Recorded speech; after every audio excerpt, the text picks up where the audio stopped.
Olá amigos, sejam todos muito bem-vindos a mais um vídeo do canal Maníacos da Tecnologia. Como vocês podem estar vendo aqui, eu montei um computadorzinho. Eu fiz um gatilho funcional, vamos dizer assim, nesse computador. Nesse computador eu tenho 2 HDs e um SSD.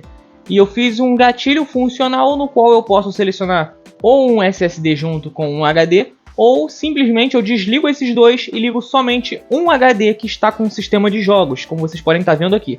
Olha só, vou fazer uma demonstração para vocês. Eu vou desligar o computador, como vocês podem estar vendo, está desligando.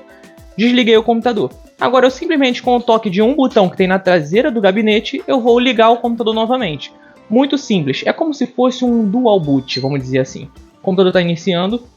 Vocês podem estar vendo aqui atrás que ele vai iniciar agora, não vai mais iniciar no sistema de jogos, que está instalado no HD de 1 TB. E sim, vai iniciar aqui, como vocês podem estar vendo, vai iniciar no SSD. Junto com esse SSD também tem um HD escravo. Quais são os benefícios disso? Eu vou falar para vocês agora mesmo na abertura desse vídeo. E o benefício é que vai se tornar mais longo a vida útil das suas peças, sem contar a facilidade do dual boot, como vocês podem estar vendo. Eu posso simplesmente desligar o computador, trocar o botão e ele já vai iniciar em um outro sistema.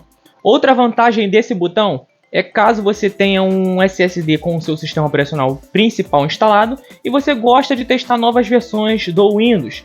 Então você pode utilizar um outro SSD ou um outro HD para você fazer testes de sistema e sem influenciar no seu computador, no seu sistema principal. E é isso, pessoal, eu vou mostrar para vocês como que eu fiz esse gatilho funcional, apenas cortando alguns fios da fonte e outras coisas que eu vou mostrar para vocês nesse vídeo.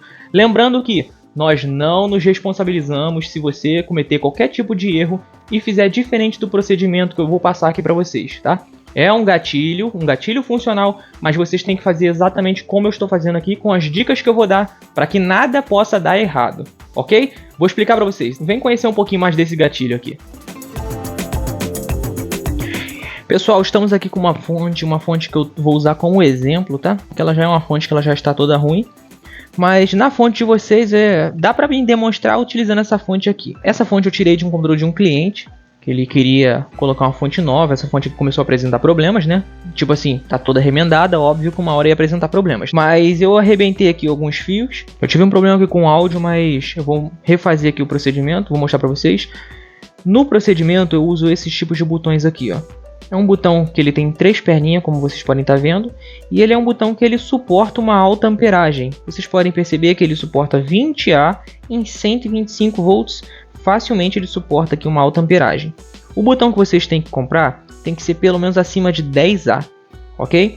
O botão ele funciona da seguinte forma. Esse pino do meio é o pino entrada. E os dois da ponta são os pinos de saída. No caso, nessa posição que o botão está, como vocês podem estar vendo aqui, ó, nessa posição, ele está ligando esse fio do meio com essa ponta aqui. É sempre o contrário, tá vendo? Tá na posição para lá, ele liga o meio para cá. E se eu desligar esse botão, ele vai ligar esse polo nessa posição aqui. Ou seja, é sempre o contrário. Então a gente já sabe que o pino do meio é o pino que ele é o pino de entrada e o pino das pontas, pino de saída. Vocês podem estar vendo que eu cortei, suponha que aqui esteja a fonte, tá? Não tenha esse gatilho aqui, enfim. Vem o fio direto da fonte e tem essas duas portas SATA. Você vai pegar o fio vermelho e vai cortar ele antes do primeiro SATA e vai cortar o fio do primeiro SATA até o segundo SATA. Então eu cortei aqui, separando o fio vermelho, e eu cortei esse fio aqui, ok? Muito simples. Nesse fio aqui, que é o fio que vem da fonte, ele tem que entrar no meio do botão. Então vocês podem até soldar aqui o fio no meio. No caso, esse fio aqui, que é o fio que vem direto da fonte. Aqui nós temos 2 perninhas vermelhas. Você pode juntar as duas, caso queira, e soldar em um lado do botão. Ou você pode arrebentar uma dessas perninhas aqui, sendo que não vai ser usada as duas. Então você pode vir aqui e arrebentar, como eu fiz. E agora você vai soldar uma perninha em um lado e a outra perninha do fio vermelho aqui, ó, você vai soldar no outro lado. Então depois de soldado vai ficar mais ou menos assim, ó. O fio que vem da fonte no meio e o fio que vai para SATA 1 e SATA 2 vai ficar nas pontas, como vocês podem estar vendo, ok? Esse aqui é o procedimento simples e o procedimento correto. Agora algumas pessoas podem ficar em dúvida sobre o fio amarelo. O fio amarelo ele é o fio 12 volts, você não precisa arrebentar ele. Ele é o fio que ele é usado apenas como arranque, caso um dispositivo precisa. Se por exemplo você tem um HD do modelo grande, por exemplo, quando você liga o seu computador, ele faz uso rápido, questão de milésimo de segundo, do fio amarelo, da tensão de 12 volts para conseguir armar esse HD. Depois disso ele não é mais usado, ok? Então quando você parte o fio vermelho, ele não permite o uso do fio amarelo também. Então você não precisa mexer no fio amarelo. Pessoal, isso é muito simples, é basicamente isso mesmo. Um lado, o outro lado e o fio que vem da fonte, o fio vermelho direto da fonte, conecta no meio. Muito simples. Isso aqui é o procedimento e vocês vão perceber, se vocês fizerem isso dentro do computador de vocês, vai funcionar perfeitamente.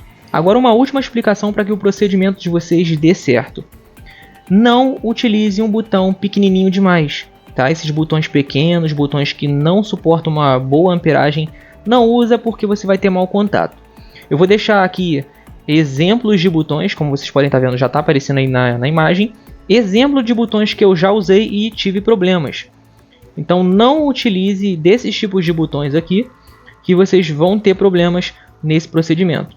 O recomendado mesmo, que eu usei e não tive nenhum problema, foi esse botão que eu estou usando aqui, ó. Vocês podem estar vendo que ele tem uma boa amperagem, 20 A a 125 volts. Eu paguei R$7 nesse botãozinho, então eu acho que compensa muito, né? Eu acho que compensa muito.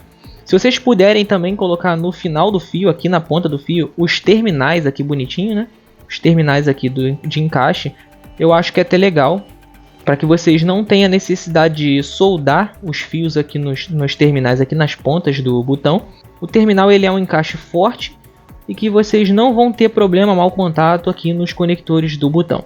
Se houver mau contato, você vai ter problema na parte de boot do computador de vocês. E depois que vocês terminarem de fazer esse gatilho funcional, vocês têm que organizar o boot do computador.